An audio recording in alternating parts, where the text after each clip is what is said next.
My name is Dr. Tina Harris, and I'm a professor in the Communication Studies Department. My area of research is interracial communication, and I also teach classes on interracial communication, African American relational communication, advanced interpersonal communication, communication theory, and introduction to interpersonal communication.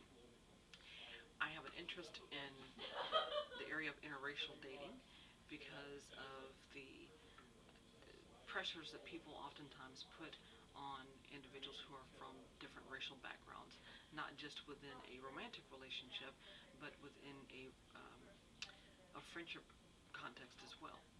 If we were to look back at history in the U.S., we know that it has been rife with negative race relations as a result of institutional slavery or institutionalized slavery. And even though slavery has been abolished for several hundred years, there is still what I call residue from that institution. That residue includes negative perceptions that we have of each other, and when we think about the different racial groups, it's the black and white relationships or race relations which are most problematic, and that's directly related to history. We can see that evidenced in the interracial romantic relationships between people of different races, primarily blacks and whites. I'm sure that when people sit around and they, if the topic of interracial marriages were to come up, that the most, or rather the relationship that people have most problems with or they find to be less acceptable is marriages between blacks and whites, and I think that has to relate to history.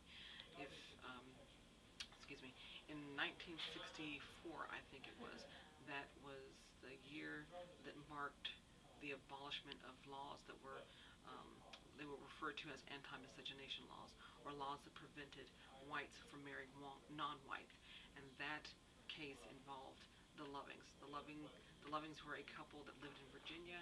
They decided to marry. He is white, and I believe they're still living. He's white and she's black, and when I forget the specifics of their story, but they, I think, got married in D.C. and they moved back home to Virginia, and their marriage was not recognized, and they were essentially banished from the state. But they prevailed, excuse me, and as a result of their efforts, interracial marriage has become legal in all states. And while the legal system or our judicial system has sanctioned those marriages as being actual marriages, and they have recognized them as such, people still have issues with people from different races coming together in a loving relationship. There was research that was recently released by the Pew Center, and they discovered that people, and I think this is from 2010 or 2011, but they just released the results, and they found that people are, or societal attitudes towards interracial relationships have improved, quite a bit. I think it's 1 in 4 people approve of interracial relationships, where it used to be a lot less than that, and I can't recall the exact statistic, but this is an indication that people's attitudes are changing, which might be due to increased interracial interactions, but that gives us hope that these kinds of relationships where you have individuals who are from different backgrounds choosing to be in a healthy, loving relationship actually have not necessarily societal approval, but there is support, which also demonstrates that people's attitudes towards difference are improving. That doesn't mean that the issue of race no longer exists, but racism continues to plague our society on many different levels. And in regards to interracial romantic relationships, that's an area where I have found in my years of teaching and doing research that people's real attitudes about interracial relationships or racial differences tend to emerge. I've had students who tell me things like I had a student once whose father had promised to pay her tuition, but after she refused to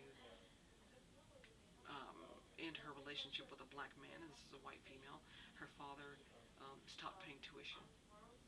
He didn't tell her that he stopped it, but he had assured her, oh yes, I paid your tuition, and then she found out several months later that that was not the case, and I'm sure that their relationship was broken, if not fractured, but she contacted contacted me later on to let me know that she was no longer in my class because of her father's opposition to her marriage, not marriage, but her dating relationship. And she also disclosed that, and this was around the time when O.J. Simpson was on trial for murder. Her family told her that you need to break up with your boyfriend because if you don't, you're going to end up just like Nicole Brown, which doesn't make any sense at all because that does not mean just because one person allegedly killed, and in this case, excuse me, a black man killed a white woman, does not mean that that is a characteristic or a trait in all black men. That's not always going to be the case. And so there are still stories out there that reflect people's realities when it comes to resistance or disapproval from family and society, of their interracial marriages. But their attitudes are changing, and I hope that one day we can actually, live in a society where people can be accepting of those, kinds of relationships. They're healthy, they're normal, and they're just like everybody else, looking for love and stability when it comes to their search for a partner.